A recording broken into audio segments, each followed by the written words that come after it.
Great theater in our community, Encore. And joining me today, we've got Kim Lane. She's with Encore, and to tell us about the past, the present, the future, and how we can help out to continue seeing these great shows at Encore. So thanks for coming today. Oh, thank you so much for having me. I really appreciate it. There's some awesome history associated with Encore, isn't there? Absolutely, and I didn't even realize this until not very long ago, but Emil Teller's of Dramatic Arts, Encore Theatre, actually began production in 1933. Wow. I know. That is a long time. I didn't realize it went back that far either. Right. And so the building that we're in now on Metcalf and North Shore was built in 1958. Okay. We even have our little cornerstone, and it has an unbelievable legacy here in town with providing art. And the really, really wonderful aspect, if you've ever done a show there, is you realize that the performances, what the audience gets to come and see, is actually only a small part of what Encore has to offer for the community. We're teaching youth how to build set construction. There's costumes.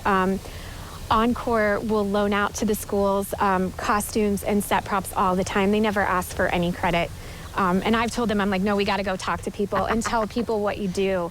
There's intergenerational community that happens there. So you have people in their 60s and 70s with their power tools for a set deconstruction, grabbing a 9 or a 10-year-old, teaching them the safety of power tools, and here's how we're going to do this together. They build sets together. When we did Radium Girls, we had a lovely young man, 12 years old, running the lights. He came, he did the light hang, he learned about the construction, he learned about the arc of the characters. There's all kinds of amazing things that they bring to the community at large. Right. Yeah, we just see what's on the stage, the wonderful production. We don't get to see all the things that you learn and how it is character building, and it gives you skill sets that you can't imagine that you would have had. And they are transferable. Like 4th of July, my furnace went out. It was just the thermostat. But because I had done lighting in the past, I knew how to turn my power off on my house, change out that thermostat, and get air conditioning back in my house because it was 98 degrees, right, you know? Yeah. And how to hold a flashlight with your teeth. It was very valuable.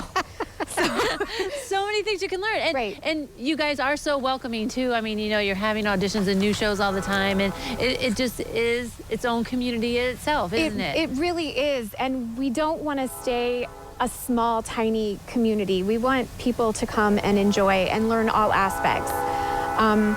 One of the most wonderful things is that when we're working in rehearsals and we're talking to an actor about character development, one of my first rules when I'm directing or assistant directing or as an actor myself is that you cannot judge your character and play them.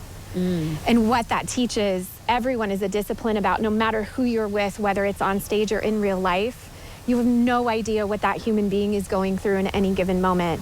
And just like there are protagonists and antagonists in theater, sometimes the antagonist in a story, it's one bad moment they've had, but that's what gets captured, and it's important to remember humanity. And so we're trying to teach not just entertainment, which is entertainment, and there's nothing like buying a ticket for $15 and forgetting about everything going on and laughing and enjoying yourself. Yeah, exactly. All right, so we want to help you more. I mean, Encore's there, but you do have some projects, a big one too, and so you got a fundraiser going on, a campaign. We do. We have a capital campaign, and we're talking about a ghost light, and a ghost light is what people in the theater community use so that the stage never goes dark.